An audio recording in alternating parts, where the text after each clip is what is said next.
Welcome, and thank you for listening to the Sales Maven Show. I'm your host, Nikki Rausch. I'm your own personal sales maven here to offer you tips and strategies and techniques to master your sales conversations. Today is a part of the Mastering Excellence series.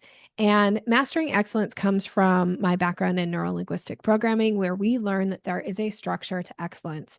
And when you can understand the structure of how someone is achieving exceptional results in some area of their life or business, you can then implement that structure into your own life and or business so that you can get similar results. And I am so excited about today's guest. It is Royf. Let me tell you a little bit about her if you haven't met her yet. Sarah first used LinkedIn when promoting the nonprofit she founded, Student Organ Donation Advocates, more than 10 years ago. In the process, she discovered the power of LinkedIn to find aligned partners, get visibility, and raise money. She did this all organically without spending a dime on paid marketing. In the process, she helped scale the nonprofit from one chapter to 115 chapters and was personally responsible for raising nearly $1 million. 2 years ago, Sarah launched her own business to teach others how to use LinkedIn marketing to grow their businesses. And since then, she has helped over 100 business owners utilize LinkedIn to book discovery calls and find clients. She lives in Tel Aviv, Israel, with her husband, baby Liam, and dog, Quentin. And today we are going to be talking about your idea of using DMs and moving them to real conversations. So, this is the relationship based way to use LinkedIn. So, not surprising, this totally resonates with me. Sarah, welcome to the show. Thanks so much, Nikki. I'm also a longtime listener of your podcast, so I'm excited to be here today. I don't think I knew that you were a longtime listener. Thank you so much for listening. I'm very flattered by that. So I always like to kind of start the show and let people give some context to how we connected. And I'm going to say, just being really candid, how we connected is really what you teach.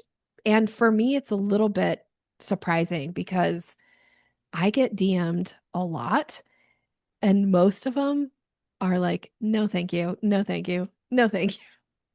But your way of sending a DM to me and then what happened next, and then we actually got on a call, and like, just being really honest with the audience here, is I kind of fell in love. Like, Sarah is so freaking amazing. And I was like, I have to ask her to be on the show so that other people could hear what it is that you're doing and how you're teaching.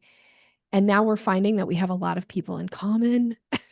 Like, it's just it's a small little entrepreneurial world. But will you tell everybody a little bit about, before we jump into the questions, like the connection and kind of the process that you went through and what happened from your perspective? One of the things that's so important when you run a business is that you feel like you're in control of your future, right? You feel in control of your lead flow. It can be so frustrating when you have a consulting business and you don't know where your next client's going to come from. And so that's what I help folks with. And that's what I feel even for my own business is like I want to give people the feeling that they can take control of their lead generation. Content marketing is like often the way that folks go with their online marketing, where you say, okay, I'm going to put good content out there and see what comes to me. But the reason why I teach and I love direct messaging as a really key strategy along with content is that you get to pick who you talk to. And so actually, it's a little bit meta, but I decided I wanted to get in touch with you several months back. And so I followed my DMing process where, right, I figure out who I wanted to talk to. I send you a message. I develop that relationship over the course of a month or a few months. And then I asked if you wanted to get on a call. And we essentially, we can walk through kind of exactly how we can go about forming relationships with aligned partners or aligned potential clients. But it really all comes down to you as the business owner can actually pick who your next client could be or who your next referral partner could be, because you get to decide who you want to be in touch with rather than waiting passively for folks to find you. Mhm. It's such a great, like, the concept of it, I think, is like, it's not unique in that we hear about it a lot. It's just, it's like sales, right? It's so poorly done most of the time that I think many of us shy away from it because we're like, ugh, I don't want to be that person showing up in somebody's DMs because it's just done so poorly. And then here is you, this brilliant, shining example of like taking control, like you said, and then doing it in a way that felt like, frankly, organic. It felt very natural, and at no point did I ever feel like, oh, she's trying to pitch me, she's trying to sell me something. It just felt very organic. And then now here I am, like I could shout from the rooftops how impressed I am with you, and how I really think more people need to absolutely hire you and work with you because your process is so beautifully relationship based, which obviously speaks to my heart. Thanks, Nikki. And really, it is relationship based at its heart. And that's what I think makes it work so well is that when I went on LinkedIn and I sent you a message, I didn't think, how can I get on Nikki's podcast? No. I didn't think, how can I get a call with her? I thought, how can I form a relationship with her? And so I actually detach from the outcomes, and I encourage my clients to detach from the outcomes because you're leading with this goal of how do I form a relationship? How do I form a relationship? And when you lead with that, the good stuff like comes down the road, right? You get the invite to be on the podcast or the interest in having a call later, but you actually start with the intention of how do I become in relationship with this person? How do I form a relationship, Mm-hmm. talk to them, understand what matters to them? And I'll say I used to approach networking in that same kind of with that same mindset, and I still approach sales with that same mindset. And I love that that is really your approach to DM, and it's not fluff. Like that is how it felt, that's how it was received. And in NLP there's a presupposition, like the meaning of your communication is based on the response you get. And so it's like it is kind of giving you that control. Like, okay, so how are you showing up and how are people perceiving the way that you're showing up? And the way you showed up with me felt very much like you were just looking to build relationship and connection. It wasn't like I'm looking to sell her, I'm looking to be on her podcast. Frankly, you didn't ask to be on the podcast. Like I was like, can you please come on my podcast and talk about this? Um, and now, and I've been thinking about you since we did have our live call of like, oh, here's somebody I just feel so connected and aligned to, which does make that an easy kind of next step of like, okay, so should I be your client now? Should I be referring clients to you? Like it makes sense the way that you did it. So we're going to kind of dig into a little bit of your structure around it.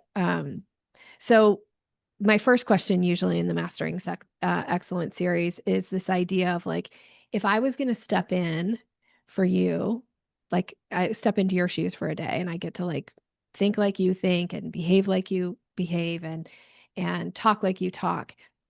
If I'm thinking about this idea of forming relationship and I'm going to send this DM, what are your goals? That's kind of the first question, is like, what is the goal, or what are the goals in that first DM, that first connection, reach out? There's a few things we want to think about when we're sending direct messages. The first is quantity, and the second is quality. Okay, wait, I want to redo this answer. Okay. Okay. So, Sorry. that's okay. So Kevin, would you please edit this? And I'm going to just ask the question again. Is that okay, Sarah? And then Yeah, we'll for start, sure. we'll start again. Okay.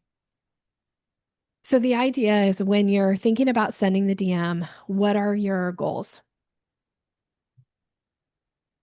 Okay, so at the end of the day, we know that our goals when we're sending direct messages to book more calls and generate more business. Okay, so we now that we know that, let's just bottle it up and put it to the side because the approach, the mindset we take when we're actually sending direct messages is how do we be of service and how do we build a relationship with that person that we're talking to right now? And so one of my favorite ways that I start a conversation, just to provide a really practical example, is we say, hey, Nikki, I was listening to your podcast or I was looking at your post and I really resonated with blah, blah, blah. Thank you so much for sharing it. just like a compliment. It's actually how I started our conversation. Mhm. I think I made a comment about your podcast, right? About one thing I enjoyed about it. And I just said thank you. Um, and we're just trying in that initial conversation to get a response from the person and to get them to realize that we're a human. Again, we don't need to ask for anything right off the bat. We Mhm. can ask a question, but we don't have to. We're trying to get a response. That's actually the goal of the first message, is just to get a reply. I love that, that it's so clear that the idea here, the goal is to get a reply. And like, how do you do that? That it's so clear that the idea here, the goal is to get a reply. And like, how do you do that? You've already given us some nice structure here, which is you start with a compliment, and it's just like an acknowledgement or a recognition of something that you appreciate about the person. I teach this in the sales, like in sales conversations as well. So I love that you're thinking about this from the DM standpoint as well, that it is about making a real conversation and using an authentic compliment, not just a generic, like, you seem nice, or I like your, I like your smile. It's like, no, no, no, let's dig a little deeper here and give a real compliment based on you showing that you've actually like invested some time and energy into the person before they even hear from you. Definitely. We know that a message is likely not going to get a reply when it could have been sent to anybody. And Mhm. so a really simple test that you can use to know is you just do the copy paste test, which is saying like, could I have copied and pasted this to someone else? Or you could call it the ChatGPT test if you want. But when you receive a message from me, you need to know that it was written for you. There needs to be no doubt in your mind that Sarah wrote this message for me. So when I referenced your podcast episode, you knew that I had listened to it because I referenced something specific in that episode, and you had no doubt that I had. You never considered, oh, Sarah had sent this to someone else. And so Right. when you send a message to the audience, to those listening, make sure that you couldn't possibly copy and paste it and send it to someone else. I love that. I love that. Okay. So my next question then is, so if the goal is to get a response, and the goal is to make a true connection with the other person, and so then how do you know, like, what's your evidence that lets you know that you are achieving the goal? So the way that we get there is we need to send a lot of messages, and we need those messages to be high quality. That's like the input, right? So we need quantity and we need quality. The quantity is like sending enough. We need to make this a consistent habit in our business. And we need the messages to be good. So we need them to pass that copy paste test, just as one way that we can judge that they're high quality. The output is that you're booking calls. It's actually really simple. And, I always say that my job as a marketer is to get you calls booked, and the job of someone in sales, so a sales coach like you, would be to close those sales That's calls. right. That's actually the very simple way that I differentiate marketing from sales. So Exactly the marketing same. is to book calls, sales is to close calls. And so my goal is to get you the call, and then your job, perhaps with someone like your help, is to close that call. And Yeah. so for me, success looks like booked calls. It doesn't necessarily have to be a call with a potential client. It can also be a call with a prospect, with a referral partner. But we don't want only calls with referral partners. We also want to make sure we're actually booking calls with potential clients. Yep. Yeah. So how do you know that you're actually reaching that goal of booking clients with potential, or booking calls with potential clients? Well, you're booking them on Yeah. your calendar, right? Yeah. You're getting to the point in the conversation where somebody says, they either say to you directly, like, oh, let's talk about this, Hmm. or you say to them, I can help you. Do you want to talk about it? Yeah. And when you structure the conversation properly, they nearly always say yes when you get to this point of the conversation. Absolutely. Yep. Because we're not just asking people for a call in the first message in the vast majority of cases. There's like a few outliers where you can ask for a call up front, but in the vast majority of cases, we know by the time we get to in the conversation to the point where we can ask for help, we know they're going to say yes because we've set it up in this very specific and structured way. Hmm. Okay, I'm wondering if I can kind of back up a little bit, because I have so many thoughts running through my head of all the things that you've said, and so much good like gold nuggets here of how you're laying this out. But one of the things I didn't dig deeper about, but now I kind of want to ask you is, you talked about how important it is that as a business owner, like we're deciding who we're going to reach out to. I'm interested from your perspective and your thought process. How do you decide who you're going to reach out to? Like, how, yeah, I'm going to leave the question there because if I give too much more context, I feel like I'm going to taint the question. The way that I think about who you reach out to, so there's a few ways. One is I teach something called the inside out outreach method. And this is actually why I tell business owners that you don't need LinkedIn Premium, which is one of the most common questions I get. Everyone says, Sarah, do I need LinkedIn Premium? And not to go on too big of a tangent, but like everybody says you need LinkedIn Premium. And I don't know where this crazy myth occurred because LinkedIn Premium costs more than $1,000 a year. And the consultants that I work with don't just have $1,000 laying around that they want to like give to some behemoth LinkedIn. So, Mm-hmm. anyways, you don't actually need LinkedIn Premium because you're starting with those already in your network. And that's what I teach in this inside out outreach method is that you don't need to start far away. You actually want to start close to you. And so that's a really important piece. I have layers that I teach, right? Who do we start with first? Who are like the inner layers and who are the medium and then outer layers? So that's like part number one, is that we want to go from inside to outside. And then part number two is I teach 9 triggers. 9 triggers being like, what is something that makes this person that I'm talking to more than average, like more than likely. Sorry, what am I trying to say? They're more average in the like they're more likely than the average person on the street to want my services. Got it. So we're not just messaging random people. We're messaging people who like have done something, or we see something that makes us believe that they're more likely than average to want our services. Um, so, you and I work with similar potential clients. We Mm-hmm. were similar clients. So I knew that we could be referral partners for each other, or we could teach each other, right? I could benefit from your services. You could benefit from my services. If I'm looking at a client, I see that, oh, they're struggling to write LinkedIn posts. I could help them, make LinkedIn posting a part of their business that generates leads for them, or make direct messaging, part of their business that really serves them. Mm-hmm. If you're if you're a content writer and you're using LinkedIn, and I see that your content is like, structured in a way that makes sense for blogs but not doesn't make sense for LinkedIn, I could reach out to you. That's a trigger for me. So there's a Okay.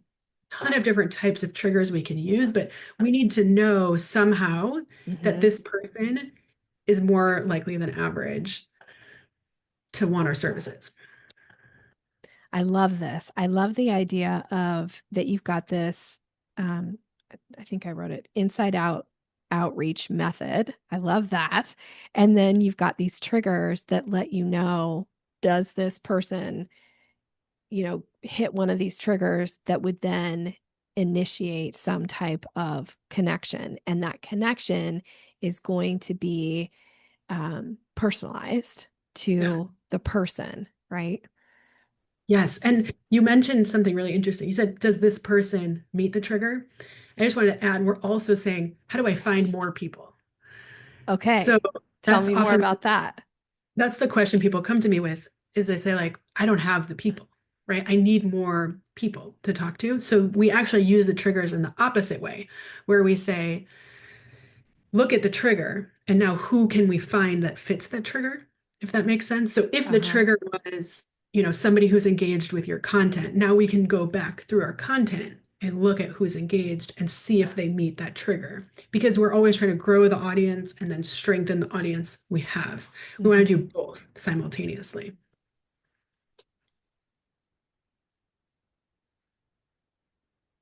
So let me ask you about this. Like the grow the audience, I get it. The strengthen the audience, what would you say are some things that you think about to strengthen your audience, specifically using your expertise around LinkedIn? And I don't know if any of DM comes into play with that or not, but I'm interested to hear your answer about it. There's many ways we can strengthen the audience, strengthen the relationship we have with our audience. One very profound one is content.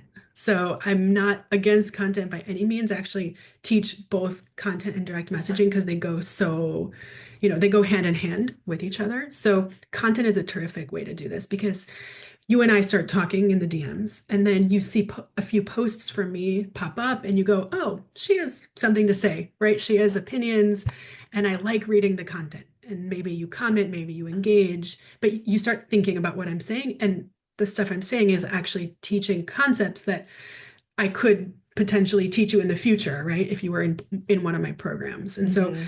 constantly I'm nurturing my audience through my content. My clients are also nurturing their audiences through their content. So then when I go back in the DMs and I send a second message, you've seen my name pop up. I actually got a direct message today from someone who's been following me for like 2 years. I've talked to them once or twice, and she said, let's book a discovery call because she had been seeing, we had had a call, we had had a direct message conversation like a year ago.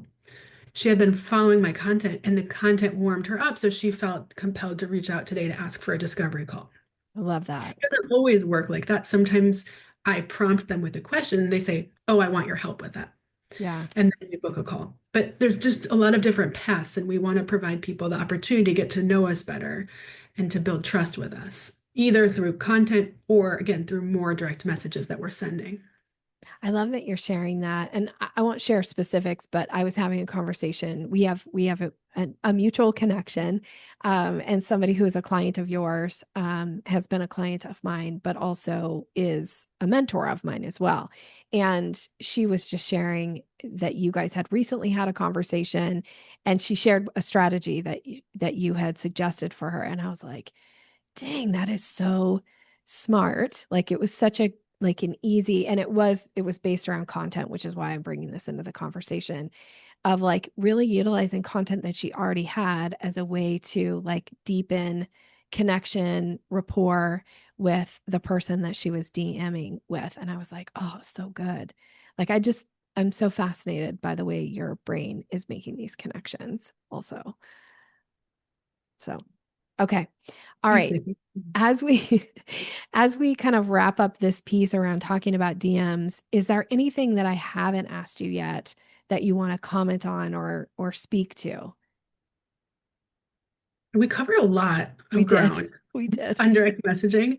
I think for the audience member who's listening, what I want to encourage you to do is just sort of like shed the scripts, like this idea that your DMs have to be perfect, Mm, and talk to somebody as if you were talking to them at a networking event. love that.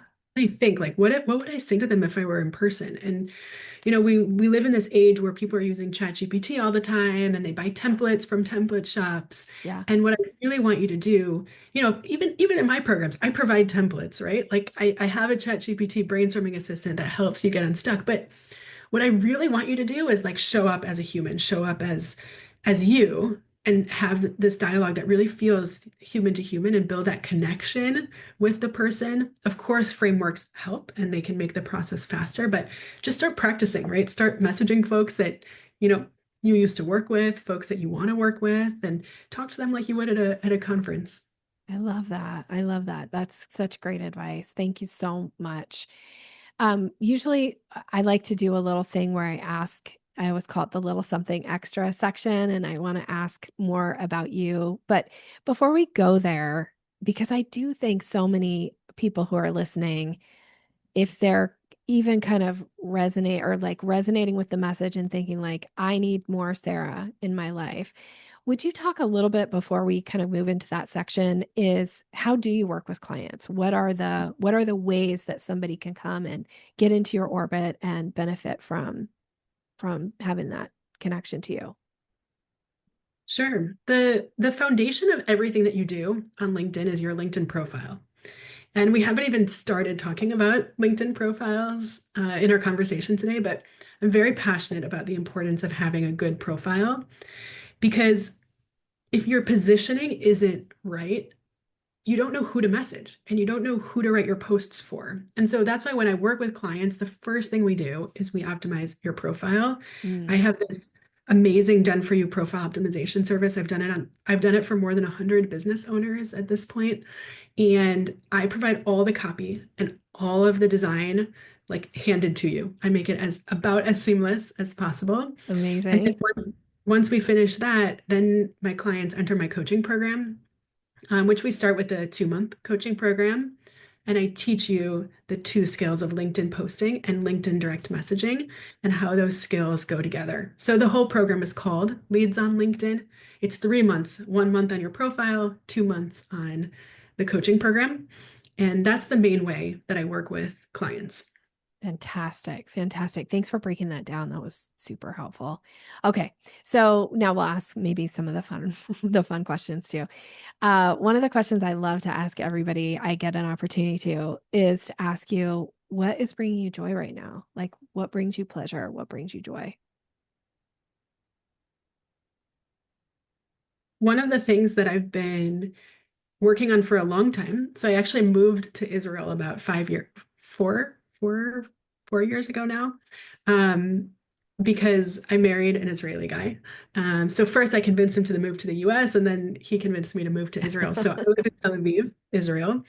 And for the past 10 years, I've been learning Hebrew. And Wow. so right now, something that's bringing me joy is getting better at Hebrew. And I actually just signed up for a book club in Tel Aviv, an in-person book club where you read your first book in Hebrew. So I've been preparing to join this Hebrew class, and it's been really fun for me. Like, at the beginning of my workday, I'll spend 15 minutes talking to ChatGPT in Hebrew.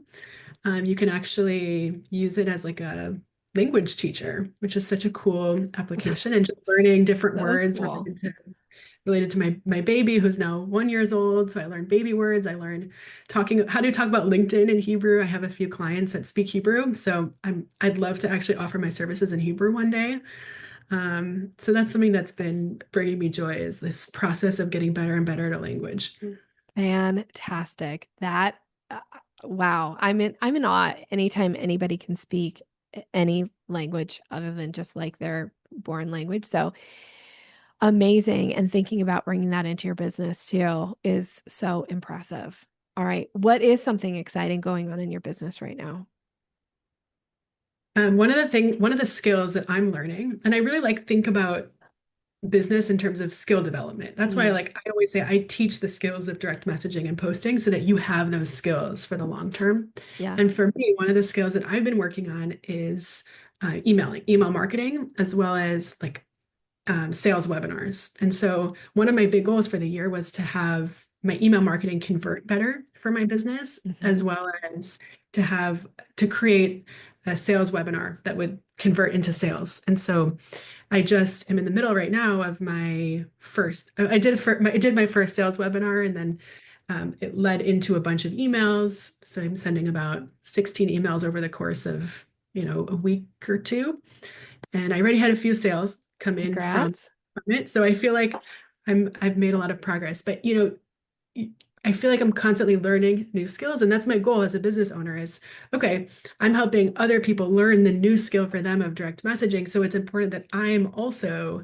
learning new skills so I can remember what it's like to be a beginner, whether it's learning Hebrew. Now I speak pretty fluently in Hebrew, but I didn't speak fluently, 10 years ago when I started, or email marketing, which, I started and my emails were almost embarrassing, but you get better by doing it. And Hmm. so I can't advise my clients on email marketing, which my clients, once I finish working with them on LinkedIn, I often help them build their email marketing as well. And so I needed to learn that skill. And so the best way is just by kind of starting when you're not that good and Yes. getting better and better. And that's when my clients come to me, they're not amazing at direct messaging and they're not amazing at writing posts, but it's my job to guide them through that process. Yeah. Yeah. I love that. I always say I'm a lifelong learner and I love to be around people who love to learn. Like that to me is so fulfilling. So it's fun to learn that about you too. All right. So, how can somebody listening right now connect with you? What is the best way to have more Sarah in their life? I'd love for you to send me a connection request on LinkedIn. My name is Sarah Royf, Sararoyf, and ask me to provide feedback on your LinkedIn profile. And I'll send over some ideas for how you could improve your profile and say that you found me through the Sales Maven podcast. Which, by the way, she did for me. You did that for me so graciously. And the way you delivered your suggestions on ways to improve my profile, again, it was so well done. It was so kind. It was so helpful. And I did take your advice and tried to like implement the things that you suggested. And every suggestion, I was like, ooh, that's a good suggestion. So please take her up on this because wow, it really did. I will say I feel much better about my LinkedIn profile having just that little piece of your advice like tweaked and added to it. So I would encourage anybody, please do that. And again, I'm not joking. Like I just am so in awe of Sarah and the way she shows up and her genuine, like your genuine nature, your ability to focus on relationship just makes you just a star in my book. So I like to only bring people on the podcast who I feel really good about that if people are going to connect with them, they're not going to later come back and be like, Nikki, like, why? I'm going to say people are going to be like, I'm so glad I now have Sarah in my life. So thank you for being here. Thank you for saying yes, Sarah. I'm so grateful to you. Thanks so much for having me. It's been a pleasure. Yeah. Okay. And for you, the listener, please connect with Sarah. Think about some of the stuff that she shared today in the podcast and ask yourself some of these important questions like, what is the outcome? And what is something that you could actually say to somebody in a DM that you couldn't just copy and paste to everybody? And see what that does to making connections for you. All right. Thanks for listening. Have a great rest of your day.